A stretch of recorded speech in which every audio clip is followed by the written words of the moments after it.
So anti-Israel protesters, that's a nice way of saying it, are causing chaos in Chicago and looking to disrupt the Democratic National Convention. Joining me now is Katie Pavlich, editor at townhall.com and a Fox News contributor. And look who's here, Clay Travis, founder and CEO of Outkick, also a Fox News contributor. What a great couple here. Ladies first, Katie, I just want to play a little sound of one of the protesters who was outside the convention hall today. Roll tape. Genocide Joe Biden allows him to do it. Make no mistake, Joe Biden can turn off that tap of money and funding immediately. He could do it right now. He could have done it back in October. The fact that he didn't means he supports this genocide, that he's got the blood of 40,000 Palestinians on his hands. Now, that guy's name is Hatem, I'm going to try to pronounce his last name, Abudaya. And a few years back, he said the following. I'm going to put that up on the screen. The U.S. and Israel will continue to describe Hamas, Hezbollah, and the other Palestinian and Lebanese resistance organizations as terrorists, but the real terrorists are the government and military forces of the United States and Israel. Will Kamala Harris defer to these kind of people as opposed to our Israeli allies if she becomes president? Well, these are not just anti-Israel protests. No. I ventured over yesterday to see them for myself. I've seen a number of them in Washington, D.C. as well, especially the one outside Union Station where they defaced the Freedom Bell and wrote Hamas is coming all over the monuments there. So they're anti-American, they're anti-Western. They openly call for murder and violence, globalize the Intifada, for example. They don't believe that these Islamic terrorist organizations who have murdered countless Americans, and including Hezbollah, who, by the way, were responsible for more American murders of any terrorist organization before 9/11, and they are now, of course, very actively attacking Israel and have plans to, through their Iranian overlords, to assassinate Americans and American officials right here in the United States. So this is a bigger problem. And to your question about whether Kamala Harris is going to placate or cater to these people, they already have. The DNC is holding a panels discussion featuring a number of people from the, quote, uncommitted vote, who are people who go to these rallies and organize them. Right. These are the 100,000 voters in Michigan, many of them in Minnesota, that Kamala Harris needs to beat Donald Trump. And so she is listening to them. Yeah. And it's not just a matter of, going against our ally Israel. It's about going against American values and placating to organizations full of people who believe in terrorism as an ends to political means. Exactly. And we can dig up these guys' statement, but Clay, the American people have seen these people on the streets. There's almost no city in America that has avoided some kind of demonstration from these people over the past year or so, at least since October 7th, which they actually applaud some of these people, that murder of the innocents that they are saying was a good thing. They support Hamas for doing that. I mean, don't American voters know what's true and what's not in this situation?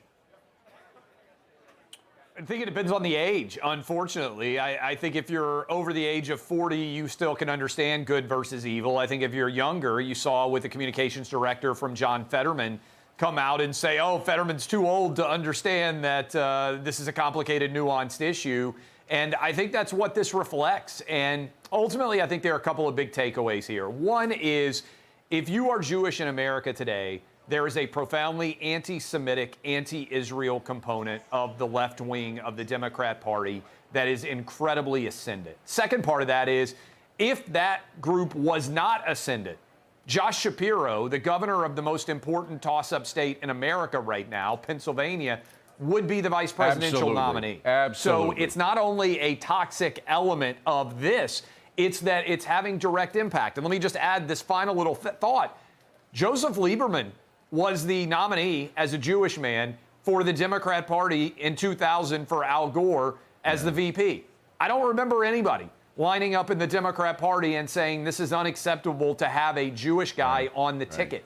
24 years later, the left in this country has become so profoundly anti-Semitic that we get an imbecile like Tim Walz instead of a highly popular governor of the biggest battleground state in America, Josh Shapiro.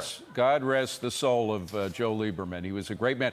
Katie, I want to show you what the New York Post devoted a full page to today, and that is what's happening in Chicago. Chicago's kind of puts Democrat policies on display in a whole range of issues. Crime, the most murders of any U.S. city for 12 years in a row. Education, 25% of school kids are reading at grade level. That means 75% are not.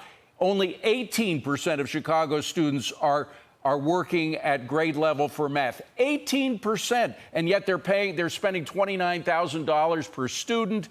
You can go on and on with these things. The budget of the city is $16.6 billion, but they owe all the pension funds $37 billion. They cost $361 million to spend on migrants, and they're losing population by the droves. I mean, this is Democratic policies on display. Shouldn't you be ashamed of those figures rather than be supporting the wonders of Chicago? You would think so. First, I just want to add that Hamas is still holding 5 American hostages to the previous discussion. But back to the issues in Chicago. I was talking to a woman yesterday who moved here from Eastern Europe 33 years ago. She's had a wonderful life here, but she's leaving, retiring early because she says she's worried about her safety in the city of Chicago. She was going back to Eastern Europe. I mean, everything about Chicago that is failing is a result of the far left progressive policies that Kamala Harris is trying to champion and I gotta on the cut you campaign off. trail for the rest of the country. I got to cut you off because I want to give Clay a final note on this one. The amount of money they're spending on migrants there, diverting money that should be spent on citizens, particularly poor citizens, by the way, in Chicago, is really ticking off a lot of people in areas that used to be devoted to Democrats. Don't you think that will still? I know Kamala, the DEI candidate, that she's supposed to appeal to those groups, but they are seeing their own tax dollars being spent on illegals, hundreds of millions of dollars worth. Yeah, I think it connects the 3 reasons that Donald Trump's going to be reelected in 2024. That's, I keep hammering it, economy, border, crime. Yeah. You've got the failures of our modern economy and where those assets are going, the border that is wide open, and the crime that illegal immigrants bring to bear as well. All 3 of those things, whether you're white, black, Asian, or Hispanic, if you're United States citizens, unacceptable. Resources are being spent on non-citizens when citizens themselves don't have great lives right now. Katie and Clay, I wish we had more time. Great having you both on. Good to see you both.